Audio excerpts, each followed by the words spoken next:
Hello everyone, welcome to the Vision Workbook series where we are discussing the current affairs of the April month. So polity हमने discuss कर लिया है, IR में भी to topics were already discuss. आज हम discuss करेंगे upcoming topics which is like India China relations, India Sri Lanka etcetera. तो अभी चाइना के जो प्रेसिडेंट है रिसेंटली उन्होंने क्या किया, dragon elephant tango. So dragon is basically, dragon represent करता है चाइना और एलिफेंट को रिप्रेजेंट करता है इंडिया. इंडिया और चाइना के रिलेशंस को 75 ईयर्स हो रहे हैं, जिसको मार्क करने के लिए इन्होंने एक ड्रैगन एलिफेंट टैंगो की बात की है. ड्रैगन एलिफेंट टैंगो जिसका मतलब क्या होता है, ये एक दर्शाता है कि एक पीसफुल और कोऑपरेटिव रिलेशंस हो between China and India. China obviously India का नेबर है, ठीक है, और इंडिया जो है इकोनॉमिक इंटरडिपेंडेंस भी हमारी काफी ज्यादा है चाइना पे. Although there are border clashes as well, but क्योंकि दोनों कंट्रीज नेबर्स हैं, दोनों काफी बड़े पावर्स हैं और काफी चीजों में कोऑपरेट कर सकते हैं, तो इसलिए पीसफुल रिलेशंस की बात की जा रही है through the dragon elephant tango. अगर इंडिया और चाइना के बीच में रिलेशंस अगर अच्छे हो जाते हैं तो इसकी क्या इंपॉर्टेंस हो सकती है. फॉर एग्जांपल सबसे पहले तो ये बॉर्डर टेंशन जो आए दिन चलते रहते हैं, चाहे गलवान कॉन्फ्लिक्ट हो अरुणाचल प्रदेश में एक्सेट्रा, तो बॉर्डर कॉन्फ्लिक्ट को छोड़कर वहां पर डेवलपमेंट की तरफ ज्यादा हमारा ध्यान जाएगा. देन इंडो पैसिफिक, ओवरऑल जो इंडो पैसिफिक का रीजन है, इंडियन ओशियन का रीजन है, वहां पर भी फ्रिक्शन जो है वो कम होगा और रीजनल कोऑपरेशन पर ज्यादा बातें चलेंगी. इंडिया को और ज्यादा एक्सेस टू रिसोर्सेज मिल सकते हैं. चाइना बहुत बड़ा सप्लायर है ऑफ रेयर अर्थ एक्सेट्रा, तो इसके रिगार्डिंग इंडिया को काफी बेनिफिट हो सकता है. ग्लोबल प्लेटफॉर्म जैसे कि ब्रिक्स, एससीओ, डब्ल्यूटीओ, इन सब पे दोनों कंट्रीज मिलकर कोऑपरेट कर सकते हैं, क्योंकि दोनों के जो इश्यूज हैं वो काफी हद तक कॉमन इश्यूज ही हैं. सिमिलर ज्योग्राफी में लाई करती हैं दोनों कंट्रीज. ग्लोबल चैलेंजेस जैसे कि क्लाइमेट, हेल्थ, एनर्जी इश्यूज, इन सब पे ये बात कर सकते हैं. मेजर कंसर्न, सबसे बड़ा कंसर्न तो बॉर्डर डिस्प्यूट्स ही हैं, जैसे कि Doklam, Galwan etcetera. Trade imbalance है, अप्रोक्सीमेटली $80 बिलियन का ट्रेड डेफिसिट है इंडिया का चाइना के साथ, और इंडिया चाइना पर सेमीकंडक्टर्स, फार्मा एक्सेट्रा इन सब के लिए डिपेंडेंट है. देन एक मेजर कंसर्न ये रहता है जहां पर जैसे कि चाइना जो है वो पाकिस्तान को सपोर्ट कर रहा है, ओके, पाकिस्तान के थ्रू डिफरेंट कॉरिडोर्स बना रहा है जो कि इंडिया की सोवरेनिटी को भी वायलेट कर रहे हैं. असर्टिवनेस जहाँ पर चाइना क्या कहते हैं, इंडिया को घेरने की कोशिश कर रहा है through the string of pearls. तो स्ट्रिंग ऑफ पर्ल्स में वो बेसिकली क्या कर रहा है, इंडिया के अराउंड जो भी कंट्रीज है वहां पर अपने पोर्ट्स बना रहे हैं, और पोर्ट्स जैसे कि ग्वादर पाकिस्तान में, हम्बन टोटा श्रीलंका में, मालदीव्स में, कुछ अफ्रीकन कंट्रीज में, जिसके थ्रू वो इंडिया पे नजर रखने की कोशिश कर रहा है, इंडिया का एक तरह से घिराव कर रहा है.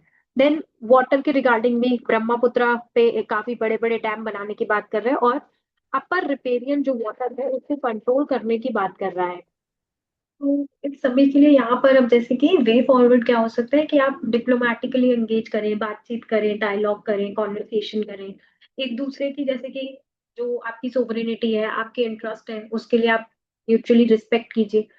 स्ट्रैटेजिक बैलेंसिंग कर सकते हैं हम कि खुद को हम डिफेंड भी करें और साथ में डिप्लोमेटिकली जो भी इश्यूज है उनको रिजोल्व करने के लिए एंगेज करते रहे. वाटर के रिगार्डिंग जो भी इश्यूज है उन पे प्रॉपर डेटा शेयरिंग हो, कॉन्फिडेंस बिल्डिंग मेजर्स हो सकते हैं. स्ट्रिंग ऑफ पर्ल्स जिसके बारे में मैंने आपको बताया कि चाइना जो है वो कमर्शियल मिलिट्री असेट्स बना रहे हैं इंडियन ओशन रीजन में, ताकि एनर्जी रूट सिक्योर कर सके और अपना इन्फ्लुएंस एक्सपैंड कर सके इंडिया की सराउंडिंग एरियाज में, जैसे कि चित्तागोंग, हम्बन टोटा, ग्वाडर एक्सेट्रा. तो इसके ऑल्टरनेट इंडिया ने क्या निकाला, अपना नेकलेस ऑफ डायमंड्स स्ट्रेटेजी, जहाँ पे इंडिया भी अपने नेवल बेसेस और ये सब बिल्ड कर रही है अपने आसपास की कंट्रीज में. For example Chabahar in Iran, Changi naval base in Singapore. Regional partnerships हम बिल्ड कर रहे हैं, एक्ट ईस्ट, एशियान, क्वाड, ताकि हम डिफरेंट डिफरेंट कंट्रीज के साथ एंगेज कर सके और चाइना जैसी कंट्रीज से डील कर सके. Maritime vision Indian Ocean region के लिए हम लेकर आए हैं थ्रू सागर एंड महासागर. महासागर के बारे में हमने लास्ट मंथ में आईआर में पढ़ा था. अगर आपको if you do not have much clarity, आप वीडियो को जाकर देख सकते हैं ना. चाइना ने अब क्या किया है, एक और दूसरी न्यूज है चाइना के बारे में कि रेयर अर्थ एलिमेंट्स के एक्सपोर्ट पर उसने कंट्रोल कर दिया है. क्यों कर दिया है, क्योंकि अभी यूएस के साथ उसकी टेरिफ वॉर चल रही है, तो रेयर अर्थ एलिमेंट्स में चाइना काफी एक मेजर प्लेयर है जो कि ग्लोबली उसमें कंट्रीब्यूट करता है. तो उसने एज अ मतलब रिस्पॉन्स उसने ये कर दिया है, ठीक है. तो रेयर अर्थ एलिमेंट्स क्या होते हैं, abundant in Earth's crust but rarely in economically viable concentrations. तो काफी ज्यादा मिल तो रहे हैं लेकिन उन्हें इकोनॉमिकली निकालना थोड़ा डिफिकल्ट होता है, इसे हम रेयर अर्थ एलिमेंट्स कहते हैं. रेयर इसलिए due to rarity versus other earth elements like lime और मैग्नीशिया एक्सेट्रा. इसमें एलिमेंट्स आते हैं जैसे कि सीरियम, डिस्प्रोसियम, लेंथेनियम एक्सेट्रा, ये सब रेयर अर्थ है. मोस्टली ये कहाँ पर मिलते हैं, किस तरह की सैंड में मिलते हैं, बेस्टनेसाइट, मोनाजाइट, लोपाराइट एक्सेट्रा। यहाँ पर आप ग्लोबल डिस्ट्रीब्यूशन देख सकते हो रेयर अर्थ का, सबसे ज्यादा चाइना, फिर वियतनाम, ब्राजील, रशिया और इंडिया। इंडिया पे काफी कम है इन कंट्रीज के कंपैरिजन में। ये ओवरऑल थोड़ा सा आप इस डायग्राम को देख सकते हैं और माइंड में रख सकते हैं। जियो स्ट्रेटेजिक सिग्निफिकेंस क्या है, ये तो टेरिफ वॉर का काउंटर करने के लिए ऐसा किया उसने। अब इससे और क्या होगा कि जो क्रिटिकल टेक्नोलॉजी जो बनती है रेयर अर्थ को यूज करके, उसमें इम्पैक्ट आएगा। For example defence, electronics, jet engine, cost hike हो सकती है, सप्लाई चेन डिसरप्शन होगा। ओवरऑल मेजर इंपोर्टर्स जैसे कि यूएस, जापान, वियतनाम, इन सबको इम्पैक्ट करेगा। ये एक तरह से दिखा रहे हैं कि आप जो है रेयर अर्थ एलिमेंट्स के ट्रेड को इस तरह से आप वेपनाइज कर रहे हैं। और इससे क्या कर सकते हैं कि कंट्रीज डाइवर्सिफाई भी कर सकती है अपनी supply chain. For example alternate to China can be like Africa हो सकता है, अफ्रीका में कॉन्गो, मलावी, साउथ अमेरिका, ये सब ग्लोबल एफर्ट्स भी इसके लिए लिए जा रहे हैं कि चाइना ने अगर ऐसा कर दिया है तो अब बाकी कंट्रीज ऐसे हाथ पे हाथ रख के तो नहीं बैठेंगे, क्या कर सकते हैं। क्रिटिकल मिनरल्स मैपिंग इनिशिएटिव है हमारे पास, ओके, जैसे कि यूएस, ऑस्ट्रेलिया और कनाडा ने, ताकि मिनरल मैपिंग करें और रेयर अर्थ एलिमेंट्स को एक्सप्लोर कर सकें। यूएस ने अपना क्रिटिकल एनर्जी ट्रांजिशन मिनरल्स पे पैनल बना लिया है, मिनरल सिक्योरिटी पार्टनरशिप कर रहे हैं ताकि सब कंट्रीज साथ में मिलकर इसकी सप्लाई को इंश्योर कर सके। इंडिया स्पेसिफिक जैसे कि हमारे पास नेशनल क्रिटिकल मिनरल मिशन है, mines and mineral amendment act है, बायलिटरल मल्टीलेटरल कोऑपरेशन कर रहे हैं ऑस्ट्रेलिया के साथ, फर्दर एक्सप्लोर कर रहे हैं हम भी रेयर अर्थ एलिमेंट्स को। Next topic is India Sri Lanka relations. तो रिसेंटली जो हमारे प्राइम मिनिस्टर है उनको श्रीलंका का हाईएस्ट सिविलियन अवार्ड मिला, which is Mitra Vibhushan, okay. और जब वो यहाँ श्रीलंका गए तो उस विजिट के आउटकम्स क्या कहते हैं, तो जैसे कि एक हुआ कि डिफेंस कोऑपरेशन करेंगे, जहाँ पे एमओयू साइन हुआ कि आप श्रीलंका की टेरिटरी को इंडिया के अगेंस्ट मत यूज कीजिए, ठीक है। एनर्जी में कोलैबोरेट करने की बात की है, त्रिंकोमली एनर्जी हब बनेगा। और इंडिया ने असिस्टेंस भी दिया है, जैसे कि तिरुकोनेश्वरम टेम्पल के लिए, सीता इलैया टेम्पल एक्सेट्रा, इन सब के लिए इंडिया ने यहाँ पर श्रीलंका को असिस्टेंस दिया। सिग्निफिकेंस अगर हम देखें तो सिग्निफिकेंस में आप ऐसे सोचो कि इकोनॉमिक सिग्निफिकेंस क्या होगी, ग्लोबल सिग्निफिकेंस क्या होगी, मिलिट्री सिग्निफिकेंस क्या होगी। तो ग्लोबली जैसे कि क्या हो रहा है कि मल्टीलेटरल प्लेटफॉर्म्स पे इंडिया जो है वो श्रीलंका की ब्रिक्स बिड, ये सब को बैक करता है, ओके। श्रीलंका जो है वो इंडिया की यूएनएससी सीट को सपोर्ट करते हैं, तो ऐसे दोनों कंट्रीज एक दूसरे को ग्लोबल प्लेटफॉर्म्स पे सपोर्ट करते हैं।